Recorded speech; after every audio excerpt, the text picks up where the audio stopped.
안녕하세요. 오늘의 데일리 뉴스레터에 오신 것을 환영합니다. 러시아가 한국을 잘못 건드렸다는 것을 깨달았습니다. 이제야 다급하게 한국을 대접하기 시작했는데요. 최근 나토와 한국의 끈끈한 관계가 만들어지자 푸틴이 갑자기 노선을 바꿔 꼬리를 내렸습니다. 과연 무슨 일이 일어나고 있는 것인지. 지난 6월 19일 북한에 푸틴이 다녀가며 한반도가 달궈졌습니다. 푸틴과 김정은은 포괄적 전략적 동반자 관계 조약에 서명하고 어느 한쪽이 무력 침공을 받으면 지체 없이 군사적 원조를 제공한다는 조항을 포함했는데요. 사실상 동맹선언이나 다름없던 이번 회담 때문에 전 세계는 동북아시아 이 상황을 주시할 수밖에 없었습니다.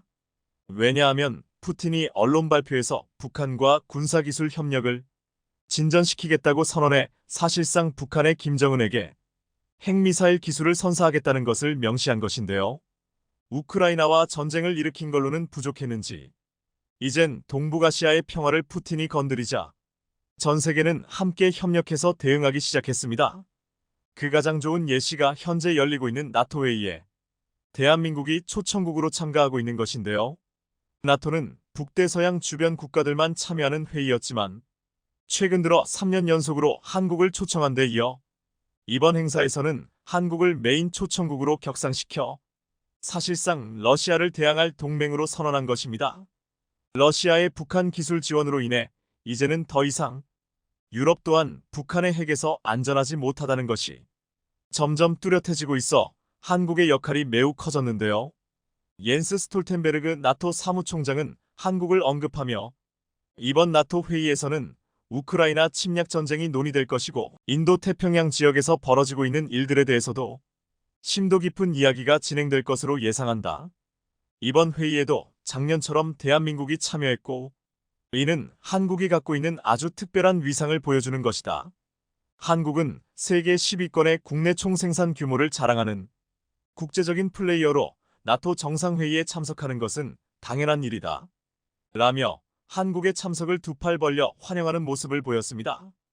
또한 이번 회의에서 나토 고위 당국자는 브리핑 시간에 러시아 우크라이나 전쟁 결과는 유럽은 물론 아시아에 있는 대한민국에게도 전략적 함의가 있다고 밝혔다.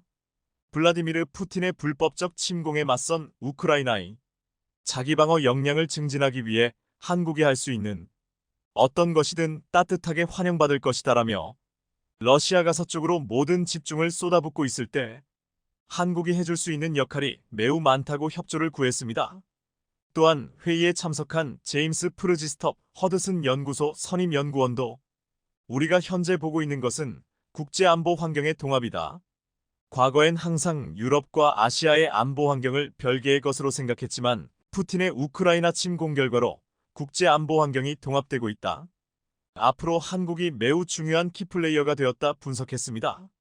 결국 이렇게 수십 개의 국가의 다양한 사람들이 한국에 대하여 극진히 대접하는 것에 더해 한국과 밀접한 교류를 추진하겠다며 나토국과 참석회원국 29개 국가가 모두 한국의 강한 동맹 의지를 전하기 시작하자 러시아 입장에서는 아차 싶었던 것 같습니다. 러시아는 갑자기 크렘린궁 대변인 루키차롭스키를 통해 북한과 러시아의 기술 교류는 우선되는 일이 아니다. 우리는 지난 회담 이후 별다른 기술 교류가 없이 형식적인 인사를 몇 번 주고받았다는 것을 알린다라며 다급하게 북한과 거리두기를 시전했습니다. 그리고 하루 뒤 러시아 외교부는 뜬금없는 성명을 통해 대한민국은 이전부터 러시아와 좋은 관계였다. 현재의 국제 정세는 양국이 바라는 모습이 아니며 앞으로 더 좋은 상황을 만들기 위해 대한민국과 러시아는 서로 많은 노력을 해줄 것을 믿고 기다리고 있을 것이다. 물론 러시아도 같은 수준의 노력을 강화하겠다라며 러시아는 한국에게 서로의 관계는 빠르게 회복할 것이며 다가오는 미래가 밝았을 것을 기대한다라고 선언했습니다. 사실상 한국에 대한 강압적인 태도가 완전히 사라지고 이제는 갑자기 친하게 지내자며 화해의 손을 내민 것인데요. 여러분은 러시아의 이러한 태도 변화에 대하여 우리가 믿을 수 있다고 생각하시나요? 이처럼 러시아도 꼬리를 내린 상황인데 북한과 러시아가 중국과 사이가 틀어지고 있습니다. 최근 북한과 러시아의 긴밀한 관계가 이어지자 한국과 서방이 매우 불편함을 드러냈고, 이 과정에서 서방 세계와의 단절을 원치 않는 중국이 러시아, 북한과 손절을 준비하고 있는 것인데요. 최근 러시아와 북한이 양국 간 무기 거래를 합의하며 동북아시아 평화에 금이 가게 만들고 있습니다. 러시아는 유엔 안보리 회의에서 이같이 발언하며 서방 이사국들은 러시아가 안보리 결의를 위반했다고 근거 없이 고발하고 있는데 이는 사실이 아니다. 북한과의 협력은 전적으로 건설적이고 합법적이다. 라며 본인들이 평화를 위협하지 않았다 궤변을 늘어놓았습니다. 그러자 대한민국 국방부는 해당 러시아의 발언에 대하여 북한과 러시아의 안보리 결의를 위반한 무기 거래에 대해 손바닥으로 하늘을 가릴 수는 없다고 말하겠다. 앞으로 다가올 모든 문제는 전적으로 양국의 책임이다. 라며 러시아에게 전혀 굴하지 않는 모습을 보였습니다. 상황이 이렇게 되니 양국 사이에서 곤란해지며 새우등 터진 격이 된 나라가 있었으니 바로 중국이었습니다. 중국은 전통적으로는 레드팀의 일원으로 북러와 묶이지만 두 국가보다는 국제적인 위상과 이미지를 고려하는데요. 실제로 중국의 린젠 외교부 대변인은 관련 질문이 나오자 북러와 관련된 보도를 주의 깊게 보고 있다. 이는 북러 간 협력에 관한 것으로 중국은 논평하지 않겠다. 라며 아예 답변을 포기하는 모습을 보이며 간접적인 불만을 드러냈죠. 이러한 반응에 국제정세 전문가들은 중국의 반응이 상당히 이상하고 이례적인 반응을 보였다. 중국은 대체로 러시아의 행동들을 지지했지만 사실상 이번 북러 조약에 불만을 드러낸 것이다. 라며 중국이 곤란한 상황에 놓여버렸기 때문에 이번 조약에 대한 사실상 반대를 했다 전했습니다. 실제로 푸틴이 평양에 도착한다는 소식이 들리자 순웨이둥 중국 외교부 부부장이 한국행 비행기를 탔는데요. 한중 외교안보 대화는 2015년 이후 중단됐는데 9년 만에 차관급으로 격상해 다시 열린 것입니다. 당장 긴급한 현안이 있다기보다 북러 간 밀착이 불러올 지정학적 변화에 대응하면서 중국의 불쾌함을 드러내기 위한 외교적 제스처를 취한 것으로 보는 분석이 많은데요. 정말로 중국이 러북 간 관계를 매우 불편해하는 것입니다. 이런 상황에서 한국이 결정적 신의 한 수를 던졌는데요.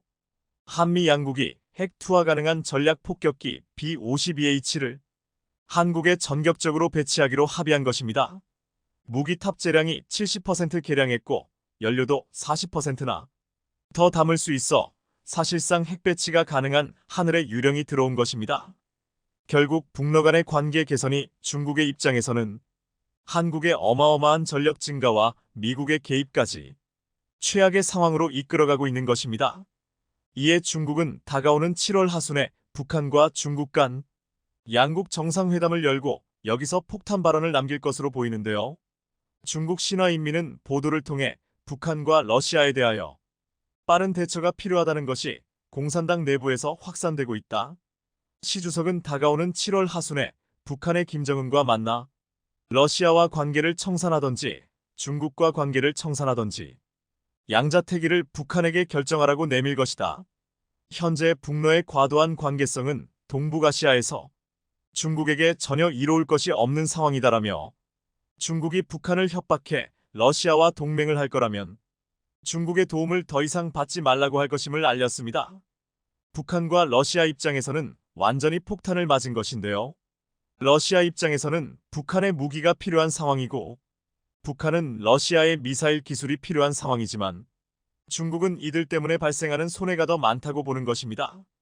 결국 한국의 강력한 대응이 레드팀에게 있던 분열의 불씨를 활활 타오르게 만들고 있습니다. 여러분은 이런 국방부의 강경 대응을 잘했다고 생각하시나요? 자위대를 활용해 우크라이나를 지원함으로써 국제적 영향력을 확대하려던 일본 정부의 계획에 차질이 빚어졌습니다. 교도통신과 아사히신문은 21일 유엔의 우크라이나 지원 물자를 폴란드 등 주변국에 수송하는 역할을 담당하게 될 자위대 항공기의 현지 파견이 연기됐다고 보도했습니다. 다카이치 사나의 자민당 정무조사회장은 이날 당내 정조심의회에서 유엔 구호물자 비축 창고가 있는 인도가 자위대 항공기 수용 착륙을 거부했다고 말했습니다. 일본 정부는 유엔 난민고등 판무관실 UNHCR의 요청을 받아 유엔 평화유지활동 PKO 협력법이 정하는 인도적인 국제 구호 활동으로서 자위대 항공기를 우크라이나 피난민 지원용으로 파견할 방침이었습니다. 이달 하순부터 6월 말까지 주 1편, 총 10회 정도 이 같은 지원 활동을 하기로 하고 곧각 이 결정 한국의 국무회에 의결할 예정이었지만 창고가 있는 인도로부터 자위대기 입국을 거부당했다는 것입니다. 처음 실무선에서는 합의를 했으나 21인도 측이 거부 의사를 통보했다고 교도통신은 전했습니다. 일본 외무성 관계자는 인도라고 명시하진 않았지만 관련국 간 필요한 절차가 진행되지 않고 정체된 상태라는 것을 인정했다고 아사히 신문은 설명했습니다. 다카이치 정조회장은 분명 정부의 사전 정지 작업이 미흡했던 것이라고 비판했습니다. 이에 따라 4월 중 수송 개시는 불발될 공산이 커졌습니다. 인도 정부가 자위대 항공기를 거부한 구체적인 이유는 밝혀지지 않은 가운데 두 나라 사이에 사전 협의가 제대로 이뤄지지 않았기 때문으로 알려졌습니다. 인도는 실무선에서는 자위대 항공기의 진입을 수용했으나 최종 단계에서 보류 결정을 내린 것으로 전해졌습니다. 일본은 지난 16일에도 우크라이나를 위로하기 위해 종이학을 접어 보내려던 일본 일부 시민의 움직임이 비판을 받은 바 있습니다. 사이타마현 한장애인 취업지원센터 회원들이 오는 25일 우크라이나 대사관에 종이학을 전달할 예정이라고 밝혔습니다. 센터 회원 40명은 우크라이나 국기 색깔인 파란색과 노란색 종이학을 약 4,200마리 접었습니다. 이에 지난 16일 일본 대형 커뮤니티 사이트 두 채널 창립자인 니시무라 히로유키는 자신의 트위터에 종이학 보내기 운동을 비판하는 글을 올렸습니다. 니시무라는 트위터를 통해 쓸데없는 짓을 해놓고 자신이 좋은 일을 했다고 느끼는 것은 부끄러운 일이라는 것을 알아주기 바란다며 종이학을 받는 쪽에서 기뻐할 상황인가라고 했습니다. 그는 좋은 일을 하고 있는 나의 기분이 중요하다고 생각하는 것 같다며 처치 곤란한 것을 보낼 때엔 상대방이 정말로 원하는 것인지 확인한 후에 하자고 했습니다. 일본의 가수 겸 배우 다이고도 우크라이나에 종이학을 보내는 것은 정신 나간 짓이라며 그럴 여유가 있다면 아르바이트로 돈을 벌어 우크라이나에 송금해주는 게 낫다고 했습니다.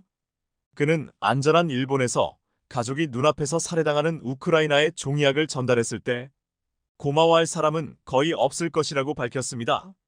인도는 중국을 견제하기 위한 미국, 일본, 호주, 인도 4개국 간 안보연합체인 퀴드카드의 일원입니다. 그러나 러시아와 안보 및 경제적으로 오랜 기간 긴밀한 관계를 이어온 인도는 우크라이나 침공 후에도 다른 세계국과 달리 발러 전선에 가담하지 않았습니다. 인도가 러시아 제재에 미온적인 이유도 인도의 핵심 전력 미사일 대부분이 러시아에서 납품되고 있기 때문으로 보입니다.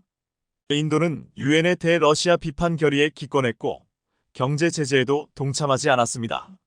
한편 우크라이나를 침공한 이후 서방에 핵 위협을 해온 러시아가 차세대 대륙간탄 도미사일 ICBM인 RS-28 사르맛의 첫 시험 발사에 성공해 눈길을 끌고 있습니다. 타스 스푸트니크 통신 등에 따르면 러시아 국방부는 현지 시간 20일 이날 오후 3시 12분 아르안겔스크주 플레세치크 우주기지에서 사르맛 ICBM을 성공적으로 발사했다고 발표했습니다. 러시아 국방부는 시험용 탄두는 캄차카 반도에 예정된 지역에 정확히 명중했다며 이번이 사르맛 미사일의 첫 시험 발사라고 전했습니다. 이어 테스트 과정이 마무리되면 사르맛 미사일은 전략 미사일 부대에 실전 배치될 것이라고 덧붙였습니다. 블라디미르 푸틴 러시아 대통령도 이날 TV 연설을 통해 사르맛 미사일의 시험 발사 성공을 알렸습니다. 그는 이 독특한 무기는 우리 군의 전투력을 강화하고 위협으로부터 러시아의 안보를 확실히 보장할 것이라며 러시아를 위협하려는 적들을 다시 생각하게 할 것이라고 말했습니다. 최대 사거리가 18,000km인 사르맛은 메가톤 TNT 폭발력 100만급, 독립 목표 제도립 핵 탄두 MIRV를 15개까지 탑재할 수 있는 것으로 알려져 있습니다. 또 오브젝트 4200 이하브젝트 4200이로 불리는 신형 극초 음속 HGV, 음속의 5배 이상 탄두 탑재도 가능합니다. 지구상 어느 곳이든 일시간 OILH에 타격할 수 있는 HGV는 미사일에서 분리된 뒤에도 자체 경로를 따라 비행하도록 설계되어 있습니다. 사르맛에 장착된 핵탄두의 위력은 태평양 전쟁 당시 일본 히로시마에 투하된 원자폭탄보다 2000배 큰 것으로 평가되고 있습니다. 이런 가운데 우리 군이 수중 잠수함에서 잠수함 발사탄 도미사일 SLBM 첫 시험 발사에 성공한 지 7개월 만에 연속 발사도 성공해 주목을 받고 있습니다. 21일 군 관계자에 따르면 지난 18일 서해 일대에서 3000급 잠수함 1번함인 도산 안창호함에서 SLBM 2발을 연속 시험 발사의 표적을 명중하는 데 성공한 것으로 알려졌는데요. 20초가량 간격으로 연속 발사한 SLBM은 400여 km을 비행해 해상의 목표 지역에 탄착한 것으로 알려졌습니다. 이번 시험 발사는 사실상 최종 비행 시험으로 SLBM 전력화 최종 테스트에 합격했다는 의미입니다. 실제로 안창호함은 작년 8월 이미 해군에 인도됐는데 당시 군은 1년간의 전력화 과정을 거쳐 올해 8월께 실전 배치하겠다고 밝힌 바 있습니다. 길이 83.5m에 최대 속력은 시속 37km에 달하고 한번 잠수하면 3주 동안 작전할 수 있습니다. 북한 잠수함이 일주일 정도 머무는 데 비해 우리 잠수함의 은밀성이 뛰어나 북한에 보이지 않는 비수가 될 전망입니다. 이 3번함인 안무함, 신체호함도 이미 건조가 완료돼 현재 시운전 평가가 진행 중입니다.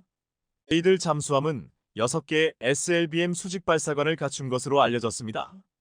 군 당국은 해군의 첫 3000급 잠수함인 도산 안창호함을 비롯해 추가로 건조되는 중형 잠수함 총 9척에 SLBM 78발을 장착할 계획입니다. 중형 잠수함은 1차로 도산 안창호함을 포함한 3000급 세척에 이어 2차 3600T급 세척, 3차 4000급 이상 세척 등 9척이 건조됩니다. 3000급은 6개의 수질 발사관을 갖췄고 3600T급은 최대 10개의 발사관을 탑재합니다. SLBM은 잠수함에서 은밀하게 운용할 수 있으므로 전략적 가치가 높은 전력으로 평가되고 있습니다. 북한 역시 개발에 열을 올리고 있는 무기체계입니다. 현재 미국, 러시아, 중국, 영국, 프랑스, 인도 등 6개국만 운용하고 있으며 한국은 작년 첫 발사 성공을 계기로 세계 7번째 SLBM 운용국으로 기록된 바 있습니다. 한국이 처음 SLBM을 발사에 성공했을 때 북한은 초보적인 수준이라고 비하한 바 있습니다. 하지만 한국은 이미 실전 배치에 돌입하는 반면 북한은 아직 실전용 SLBM은 완성하지 못한 것으로 군 당국은 판단하고 있습니다. 군은 사거리 500km 탄도미사일인 현무2B를 기반으로 SLBM을 개발했습니다. 이번 연속 발사 시험 현장은 서훈 청와대 국가안보실장도 참관한 것으로 전해졌습니다. 다만 작년 첫 시험 발사 당시 청와대와 군이 발사 성공을 대대적으로 홍보했던 것과 달리 이번엔 공개하지 않은 배경을 두고 관심이 쏠리고 있습니다. 지난 16일 북한이 신형 전술 유도무기라고 주장한 발사체를 쏘아 올린 지 이틀 만인데다 대규모 열병식과 핵실험 재개 움직임 등이 있는 만큼 상황관리 차원 아니냐는 분석이 제기됩니다. 북한이 반발하는 전반기 한미연합지휘소 CCPT가 시작된 첫날 발사가 이뤄진 점도 비공개에 영향을 준 것으로 풀이되고 있습니다. 군 관계자는 강한 군사력 건설을 통한 한반도 평화를 뒷받침하기 위해 첨단 고위력 전력을 확보하고 있고 지속 발전시켜 나갈 계획이라고 덧붙였습니다. 한국은 우크라 전쟁을 보며 러시아에 버금가는 세계적 수준의 전략무기 체계를 착실히 쌓아가고 있습니다. 인도네시아가 한국형 전투기 KF-21 개발 분담금을 3분의 1만 납부하겠다고 배짱을 부리고 있는 가운데 최근 KF-21달라고 간절히 애원하는 국가가 나타났다고 해 화제입니다. 그것도 다름 아닌 인니의 적국이 KF-21을 오매불망 원하고 있다는 소식인데요. 이뿐 아니라 한국 전투기의 능력에 다른 경쟁국들이 하나둘씩 손을 들고 있다는데 최근의 상황에 대해 한국형 초음속 경공격기 FA-50의 말레이시아 출격이 임박했습니다. 말레이시아가 KAI가 개발한 FA-50을 추가 도입할 것으로 보이면서 방산업계가 들썩이고 있는데요.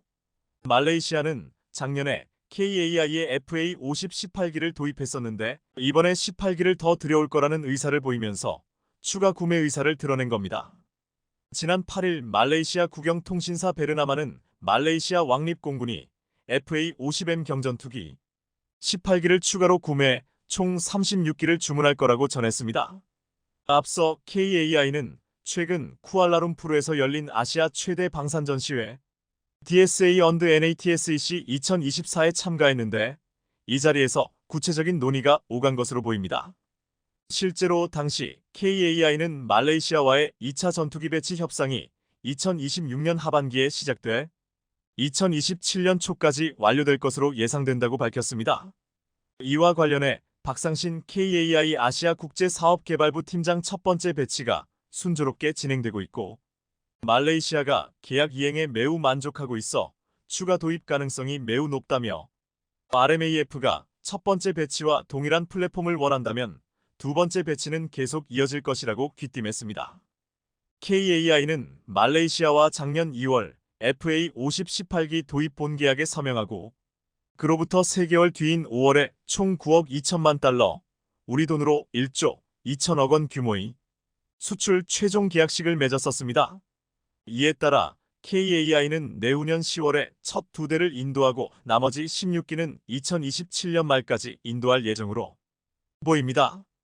KAI에 따르면 지난 3월 기준으로 RMAF FA50M 경전투기 조립 진행률은 27%에 도달하는 등 이번에도 폴란드 때처럼 계획보다 더 빨리 조기에 납품할 것으로 보입니다.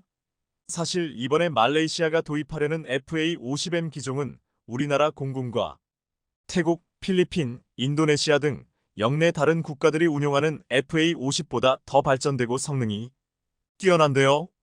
이에 따라 말레이시아 공군이 가장 성능이 뛰어난 경전투기 기종을 손에 넣게 될 것으로 보이면서 경쟁국인 인니가 바짝 긴장하고 있는 분위기라고 합니다.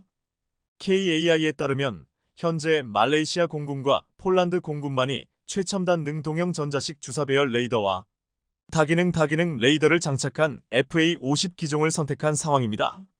사실 말레이시아는 주변국인 필리핀 등 주요 동남아 국가가 운용 중인 한국산 항공기에 높은 만족도와 뜨거운 반응에 망설임 없이 FA50을 선택했는데요. 그것도 그럴 것이 말레이시아 국방부는 FA50 도입 초기부터 36기 인수를 염두에 뒀다고 합니다. 실제로 말레이시아는 KAI와 구매 계약에 앞서 자국 재무부에 2조 원 규모의 RMAF 경전투기 36기 획득 예산을 먼저 제출하면서 인니와는 다른 행보를 보이며 우리에게 강력한 어필을 해왔습니다. 더구나 말레이시아는 이번 FA50 도입에 이어 내친 김에 한국형 전투기 KF-21 도입까지 군침을 흘리며 적국인 인니의 똥줄을 타게 만들고 있는데요. 인니에서도 이러한 사실에 바짝 긴장하며 정말로 KF-21이 말레이시아에 도입될까? 벌써부터 전전긍긍하는 분위기입니다. 안 그래도 인니와 말레이시아는 평소 서로를 경쟁국으로 여기며 서로 전투기, 전차 등 방산 무기들을 도입할 때마다 신경을 곤두세우고 경쟁적으로 사들였었습니다. 이러한 군비 경쟁 모습은 언제라도 유사시 양국 사이 갈등이 일어난다면 전쟁을 불사하는 충돌까지 염두에 두고 있는 것으로 보입니다. 이런 상황에 말레이시아가 KF-21까지 도입하게 되고 한국이 인니의 손을 놔버린다면 인니에게는 엄청나게 뼈아픈 과오가 될 것으로 예상됩니다. KF-21 분담금을 놓고 여전히 뻔뻔한 수싸움을 하고 있는 인니가 한국이 말레이시아에 KF-21을 제안하리라고는 생각지도 못한 인니가 제대로 큰 코 다칠 상황에 처한 겁니다. 실제로 지난 13일 인니 매체 조나자카르타는 한국이 KF-21을 말레이시아에 판매할 움직임을 보이고 있다고 보도하며 실시간으로 상황을 예의주시하고 있습니다. 앞서 조나자카르타는 FA50의 충성 고객인 말레이시아가 적극적으로 KF-21 도입 희망을 이야기하자 KAI가 KF-21을 제안했다고 밝혔습니다. 매체는 KF-21의 경우 5세대 전투기와 맞먹는 기술을 보유하고 있는 데다 향후 6세대로 업그레이드할 수 있는 여지가 있어 말레이시아가 KF-21 도입 기회를 놓치지 않을 것이라고 전망했습니다. 더구나 현재 말레이시아의 주력 전투기가 노후화돼 퇴역을 앞두고 있어 여러가지 정황상 KF-21을 도입하기에 좋은 상황인데요. 이렇듯 인니는 말레이시아가 KF-21을 제안받고 도입할 수 있다는 사실에 엄청난 긴장을 하고 진땀 빼고 있는 것으로 보입니다. 반면에 말레이시아의 경우 오매불망 KF-21 도입을 기다리고 있는 상황으로 추후 말레이시아는 KF-21을 도입하는 최초의 동남아시아 국가가 될 것으로 보입니다. 이렇듯 말레이시아가 KF-21 도입을 애타게 희망하고 있는 건 한국 전투기의 AESA 레이더의 능력이 넘사벽 수준이기 때문인데요. 그것도 그럴 것이 현대 공중전에서 4세대 전투기들의 승패가 무장, 기동성에 달렸었다면 4.5세대, 5세대급 전투기들은 레이더에 의해 승패가 좌우되는 시대로 변모했습니다. 실제로 아무리 막강한 무장을 탑재했다고 해도 적국의 전투기 위치가 파악되지 않으면 공격을 하지도 못한 채 속수무책으로 당할 수밖에 없기 때문입니다. 이런 가운데 특히나 레이저 가운데 현대 공중전의 끝판왕으로 일컬어지는 레이더가 바로 AESA 레이더인데 최근 대한민국이 엄청난 사고를 쳤습니다. 우리의 기술력을 인정받아 하나시스템이 해외에 처음으로 AESA 레이더 안테나를 수출하게 되는 이례적인 일을 만들 어낸 겁니다. 이번에 하나시스템이 수출하는 AESA 레이더 안테나는 AESA 레이더 제품 가격의 50% 이상을 차지하는 등레이더 성능을 판가름하는 핵심 장비라 더욱더 놀라움을 자아내고 있습니다. 방산업계에 따르면 하나시스템은 지난 13일 이탈리아에서 유럽의 대표적인 항공우주방산 기업인 레오나르도와 경공격기 AESA 레이더 안테나 공급 계약을 체결했습니다. 레오나르도는 항공기뿐 아니라 레이더 항전 장비 등 다양한 항공 플랫폼과 솔루션을 개발하는 글로벌 방산 업체로 이번 협약으로 양사는 또 수출용 경공격기 AESA 레이더를 공동 개발할 예정입니다. 국방과학연구소 주관으로 개발된 한국형 전투기 KF-21 AESA 레이더 기술을 기반으로 경전투기용 AESA 레이더를 만드는 게 이번 사업의 주된 내용인데요. 구체적으로 하나시스템은 안테나 AAU의 개발 제조를 맡아 내년 9월부터 레오나르도에 납품할 것으로 보입니다. AESA 레이더는 전투기의 전면부에 탑재돼 사람으로 치면 눈 역할을 합니다.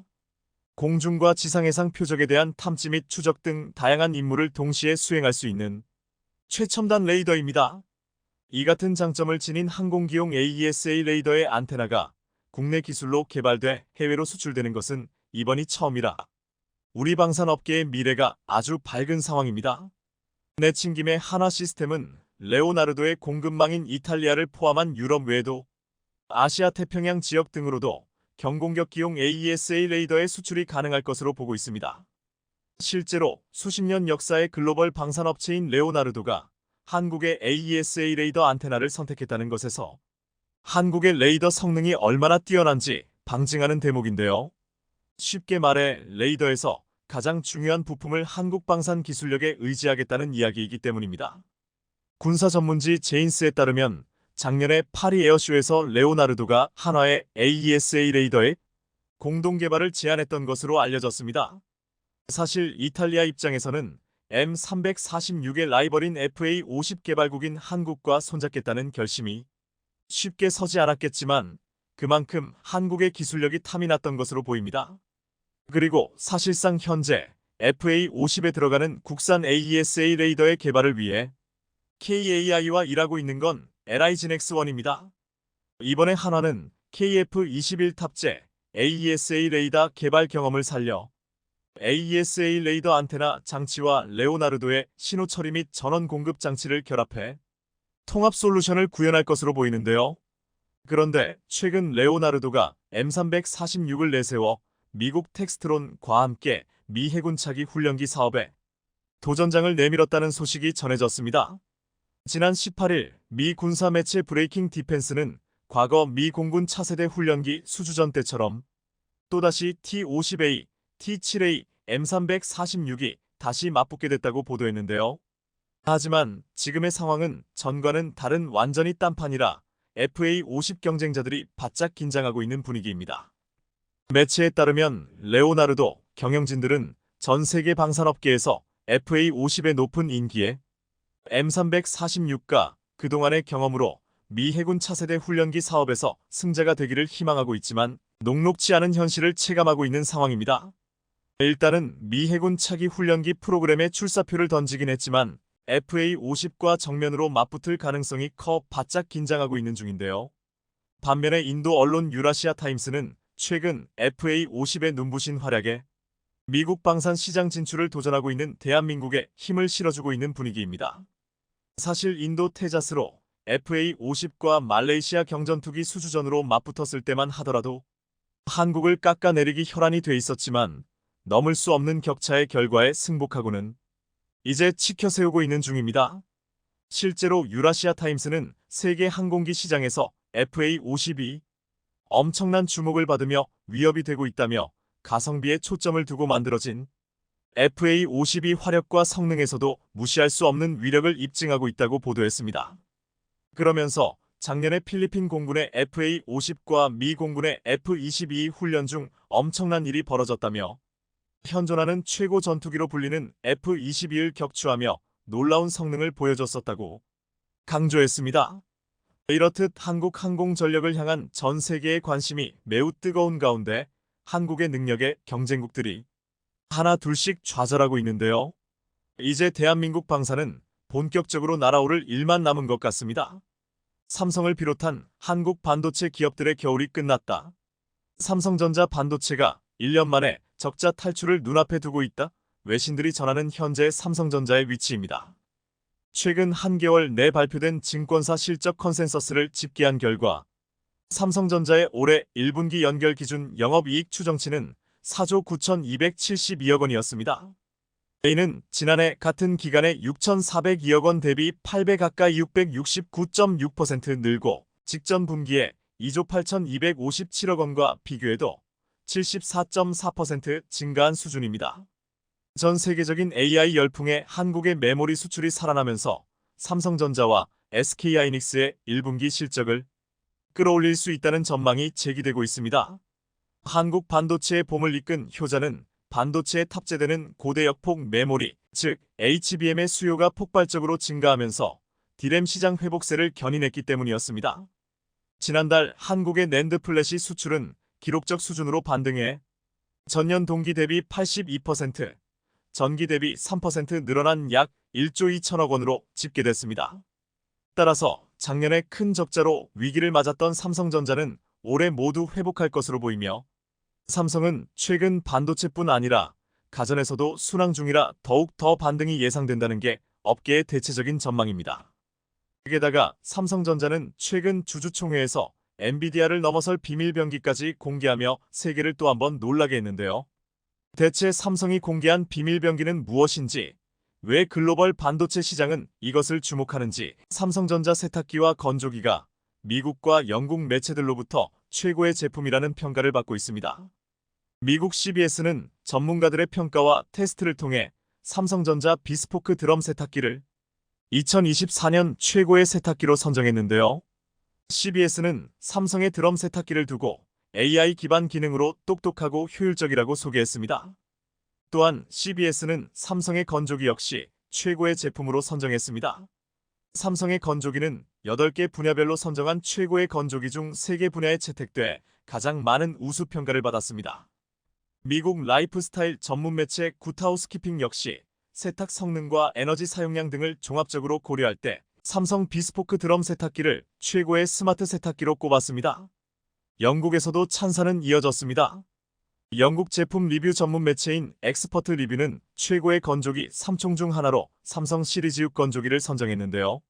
이 매체는 삼성의 건조기가 뛰어난 에너지 효율뿐 아니라 고급스러운 디자인과 스마트 기능으로 효율적인 세탁 경험을 제공한다 극찬했습니다. 그런데 더 기쁜 소식은 스마트폰 시장에서 들려왔습니다. 세계 첫 AI폰인 갤럭시 S24가 출시 5개월 만에 스마트폰 1위를 탈환했다는 소식입니다. 삼성전자가 애플을 제치고 5개월 만에 스마트폰 판매량 세계 1위 자리를 되찾은 것은 세계 최초로 내놓은 L폰이 북미 시장에서 호평받은 덕분인데요. 전작 대비 판매량이 증가한 갤럭시, Z 폴드 플립5 등 최신 폴더블 스마트폰도 삼성전자의 1위 탈환에 힘을 보탰습니다. 삼성은 라이벌 애플이 반독점 소송 등으로 코너에 몰린 지금이 프리미엄 스마트폰 시장에서 새를 불릴 절호의 기회로 보고 앞으로 더욱 더 공격적인 마케팅을 펼친다는 구상입니다. 그런데 최근 삼성의 공격적 행보는 여기서 끝이 아닙니다. 삼성은 주주총회에서 비밀병기를 깜짝 공개해 또 한 번 세계를 놀라게 했습니다. 현재 전 세계에서 마이크로소프트 MS, 구글, 아마존, 메타, 오픈 AI, 테슬라 등 먹이사슬 최정점에 있는 기업들조차 꼼짝 못하는 기업이 있으니 그건 바로 엔비디아입니다. 엔비디아의 2024회계연도 4분기 영업이익률은 무려 62%에 달했습니다. 100원짜리 물건을 팔아 62원을 지갑에 챙기는 엔비디아 매직은 바로 독점에서 나옵니다.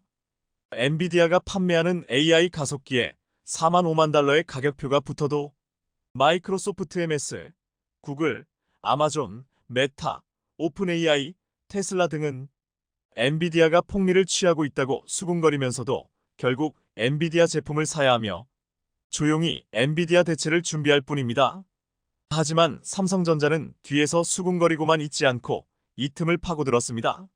삼성전자가 주주총회에서 자체 개발한 마하일을 네이버의 AI 서버용으로 납품하겠다고 발표하자 세계가 또 한 번 삼성에 놀랐습니다.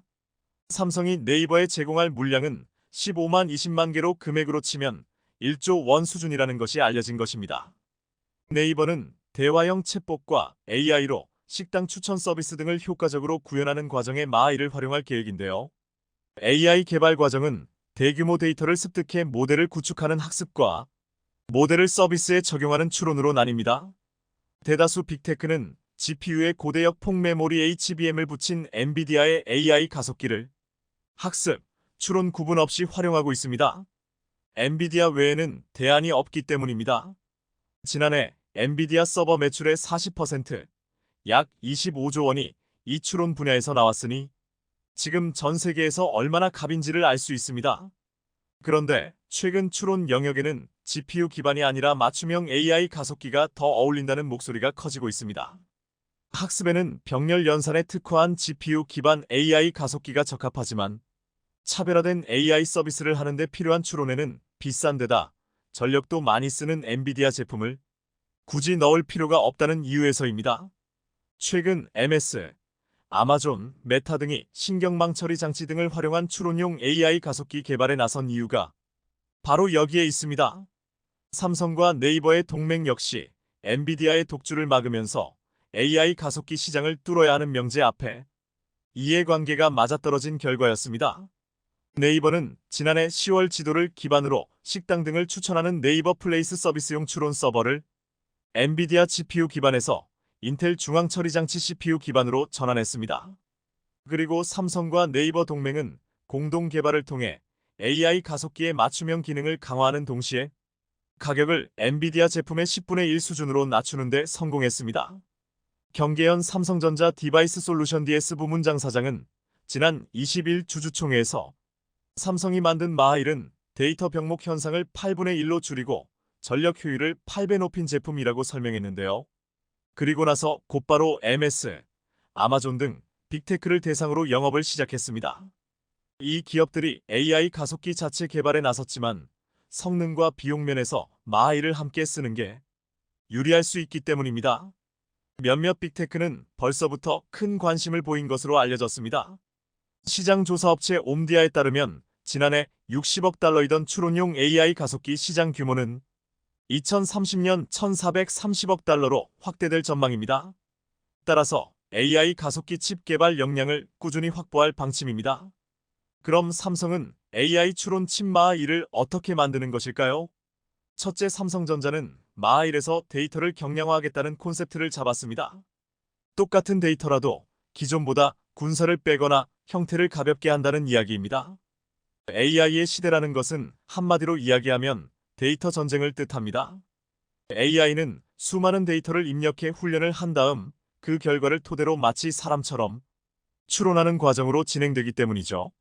그런데 AI 시스템은 귀납적인 사고를 하기 때문에 학습한 데이터가 많을수록 정확해지고 그래서 정보가 쌓일수록 추론의 과정 역시 복잡해집니다.